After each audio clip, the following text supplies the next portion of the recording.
Ladies, gentlemen, welcome back. I want to thank you for watching. It is a slightly windy but nice September day. And, well, fall is basically here once again, and I've been going through some old footage. And I am really behind on the whole video editing thing. I have a bunch of excuses from last year of things that went awry that I allowed to stop me from getting videos edited and posted, and for that I apologize. But, that being said, I've got a lot of footage from a lot of the shenanigans that I got into, and yes, I said shenanigans, last year. Projects I've drug home, things I was working on, things I was doing, events I had gone to, things of that nature that I really want to share with you. And, well, I'm working on editing some of these and realize that I've got a lot of fragments and incomplete videos, so there's no introductions for a lot of this stuff. So I'm going to be doing these introductions now, well past when the videos were shot.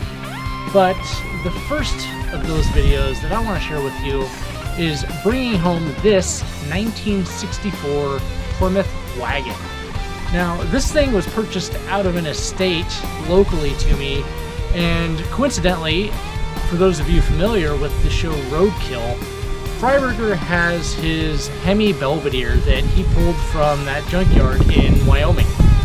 Well, I too have bought a car from that junkyard, that being my '69 Space Junk Satellite that I've filmed previously that I'm still working away on. That car came from that junkyard, but Freiburger's Hemi Belvedere came from that junkyard via this estate that this car came from. The guys that own that junkyard were out this way buying cars and just taking all the good stuff from that estate that, you know, I didn't get to in time, but c'est la vie. That being said, they did not get to this gem. At least it's a gem as far as I'm concerned. This thing had been drag raced previously, and it's still kind of set up for it. It's got the Goodyear Eagle slicks on the back. It's got a bigger than standard 9-inch. Not bigger, it's just a later version. And I don't know what's been done to the inside of it, if anything at all. But it has a later 8 3/4 in it. That being not the axle nut variety. It has homemade subframe connectors in it. It's got the skinny Moroso drag radials, not drag radials, the drag, what are they? Moroso drag specials on the front. Longer wheel studs, you know, it was kind of a budget hot rod drag car. Obviously, it's got the Max Wedge style hood, which is functional. The holes are there. So this was set up for cross ram. It is a manual. It's a manual steering car. Not a lot of fancy things inside, nothing special. Obviously, no engine, no transmission, already long gone. So I just bought it as a rolling shell. I got a tunnel hump for it for the manual transmission, which this did not have the floor cut for. It does, however, have manual pedals. So I don't know if this was like a manual column shift car or if there was plans of putting a manual in it at some point. Anyway, the estate had a brand new tunnel hump ready to go in a car, and I bought it. I have the 4-speed for it. I had already had it. I got it previously in a parts stash, and I never had a car for it until now. So I have a 4-speed. I have most of the 4-speed stuff, like the major parts. I need the minor parts still, shifter and rods and doodads. There is the ball stud bracket in the car already for the linkage. So again, I don't know if this was a 3-speed car or if somebody was just in process of converting it to manual. Either way, obviously it's had the high beams removed, and it looked like they were trying to, you know, kind of do a Max Wedge type clone with the lightweight stuff. Personally, I don't really care. I want a functional drag and drive type car, something that I can drive on the street, drive to the drag strip, race, have fun with, and enjoy. So I'll probably be putting that stuff back in. I'll rehang the bumpers on it and things of that nature. All the stuff that was removed for weight purposes for drag racing, I'm going to put back on for street purposes. That being said, it still will remain more or less drag-ish type car. Obviously, I'm not going to be running the big Goodyear meats on the back. As cool as they are and as great as it looks, they're slicks. And I'm not a fan of running slicks on the street, especially around here. We get weather. So, yeah. It's a bad car. It's got a lot of history. I don't know if it's noteworthy history, but the history's there regardless. Yes, there's rust in the quarters, but that's kind of expected. I'll deal with that. It's a wagon. I'm a sucker for wagons. This thing was way too cool, and as far as I'm concerned, way too cheap to pass up, so here it sits. Without further ado, here's the footage of where I got it, where I found it, and me loading it up and getting it on the trailer, as well as some of the shorts that I shot last year, and stills and pictures and things like that of the entire process from last year. So I hope you enjoy it.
look at it, fold it up.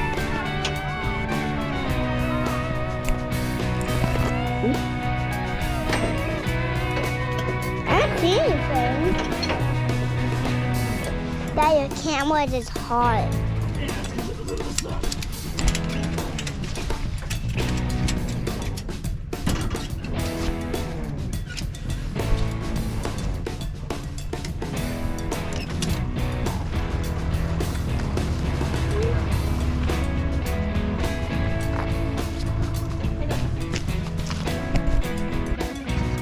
On today's episode of Things I Could Not Pass Up, we have 64 Plymouth Belvedere drag wagon. Notice obligatory long wheel studs, skinnies in the front, slicks in the back, and we've got beadlock action. We have homemade subframe connectors. Oh, yeah. Mandatory Go Fast sticker, 3 pedals, aftermarket gauge, reasonable floors, only some minor holes, and yeah. Up front we have chicken, max wedge hood scoop, provisions for cross ram, and an empty hole. Quarter panels have weight reduction installed. Check out the vintage Moroso drag specials. And the back for extra battery, the Goodyear Eagles. Yeah, buddy.